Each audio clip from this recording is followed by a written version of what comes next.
கிறிஸ்துவுக்குள் மிகவும் பிரியமானவர்களே, இயேசு கிறிஸ்துவின் நாமத்தில் உங்கள் யாவரையும் அன்போடு கூட நான் வாழ்த்துகிறேன். இந்த நாளிலும் தேவன் நம்மோடு கூட இடைப்படுகின்ற வார்த்தை யோபு 33ஆம் அதிகாரம் 14ஆம் வசனம். தேவன் ஒரு விசை சொல்லி இருக்கிற காரியத்தை 2ஆம் விசை பார்த்து திருத்துகிறவர் அல்லவே.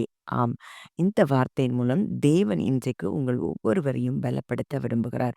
இதை கேட்கிற உங்கள்ல சிலர், அவர் எனக்கு இந்த வாக்குத்தத்தங்கள்லாம் குடுத்திருக்கிறாரே! இது எல்லாம் நிறைவேறலையே! அப்போ இது உண்மதானா? இது நடக்குமா? இல்ல தேவன் வேற என்ன திட்டம் தான் என் மேல வச்சிருக்கிறாரு அப்படின்னு சொல்லி நீங்க யோசித்துக் கொண்டிருக்கலாம். உங்களை பார்த்து தான் தேவன் இந்த வார்த்தையை இன்றைக்கு அனுப்புகிறார்.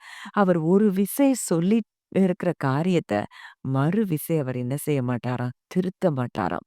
அப்போ இன்றைக்கு உங்களுக்கு என்னென்ன வாக்குத்தத்தங்கள் அவர் கொடுத்திருக்கிறாரோ, வேதத்தில் உள்ள அத்தனை வாக்குத்தத்தங்களும் இன்றைக்கு நமக்குரியது. அதுலயும் நீங்க சிலத உரிமை பாராட்டி நாட்கணக்குல நீங்க ஜெபித்துக் கொண்டிருக்கிறீங்க. மாதக்கணக்குல ஜெபிக்கிறீங்க. வருஷக்கணக்குல ஜெபிக்கிறீங்க. ஆனா கூட இன்னும் நடக்கலையே அப்படிங்கிறதுனால, அப்போ இன்னும் தேவன் என்ன வேற ஏதாவது என்ன குறிச்சு நினைச்சிருக்கிறாரா அப்படின்னு சொல்லி நீங்க நினைக்கலாம். ஆனா தேவன் உங்களுக்கு தீர்க்க தரிசனமாக பேசின அத்தனை வார்த்தைகளையும் அவர் திருத்த மாட்டார் என்பதை இந்த வார்த்தையின் மூலம் நீங்க அறிந்து கொள்ளலாம். நிச்சயமா அவைகள் உங்கள் வாழ்க்கையில நிறைவேறும். அததான் என்னாகமம் 23:19 கூட பார்க்கிறோம். பொய் சொல்ல தேவன் ஒரு மனிதன் அல்ல. மனம் மாற அவர் ஒரு மனுபுத்திரனும் அல்ல. அவர் சொல்லியும் செய்யாதிருப்பாரோ, அவர் வசனித்தும் நிறைவேற்றாதிருப்பாரோ. அப்போ இன்னைக்கு தேவனுடைய நேச்சரே என்னன்னா, அவரால பொய் சொல்ல முடியாது. உன்ன மாத்தி மாத்தி பேச முடியாது. அவர் அவர் மனம் மாற மாட்டார். அவர் ஒண்ணு சொல்லிட்டார்னா, அதிலேயே தான் அவர் மனம் இருக்குமே தவிர, அதை மாற்றி பேசுகிற தேவன் அல்ல. இப்ப இன்றைக்கு உங்களுக்கு என்ன வாக்கம் கொடுத்திருக்கிறாரு?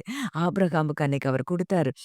நான் உன்னை ஆசீர்வதிக்கவே ஆசீர்வதித்து, உன்னை பெருகவே பெருக பண்ணுவேன்னு ஒரு வாக்குத்தத்தம் குடுத்தாரு.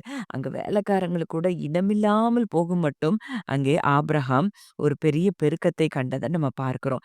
அப்போ இன்றைக்கும் நாம் அதே தேவனைத்தான் ஆராதிக்கிறோம். அதே ஆபிரகாமின் ஆசீர்வாதங்களுக்கு நாம் சுதந்திரவாளிகளாய் இருக்கிறோம் என்பதை நீங்கள் அறிந்து கொண்டால் போதும். உங்க வாழ்க்கையில நிச்சயம் அற்புதங்கள் நடக்கிறதை நீங்க பார்ப்பீங்க. யோசுவா 21:45 கூட அதத்தான் சொல்லுது.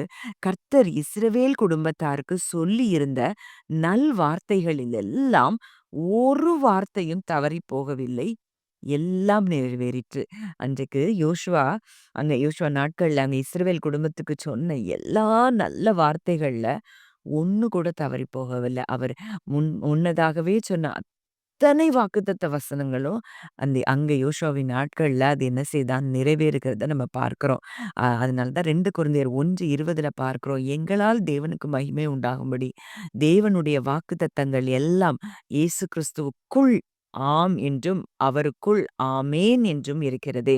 அப்போ அவருடைய வாக்குத்தத்தங்கள், பிதாவாகிய தேவனுடைய வாக்குத்தத்தங்கள் எல்லாம் இயேசு கிறிஸ்துவுக்குள்ள அது ஆம் என்று மாத்திரம் இருக்குது. ஆமேன் என்று மாத்திரம் தான் இருக்குது.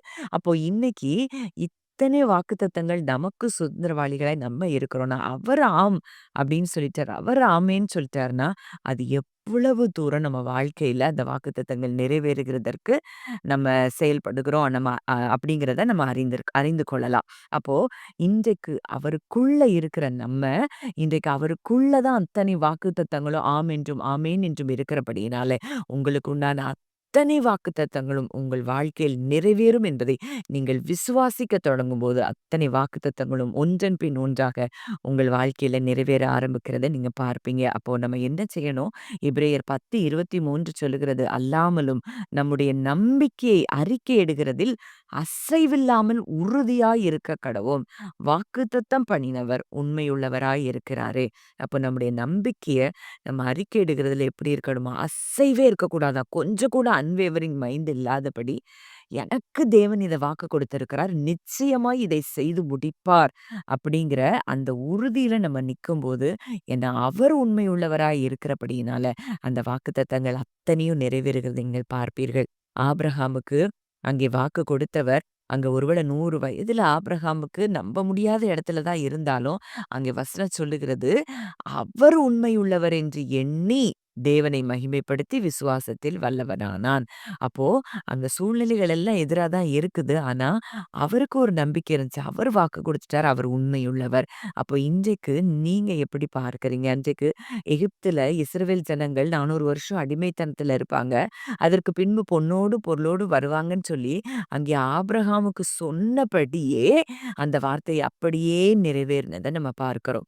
இதே போல தான் எல்லா பரிசுத்தவான்களுடைய வாழ்க்கையிலயும் அந்த வாக்குத்தத்தத்தின் நிறைவேறுதல்களை பார்க்க முடியும்.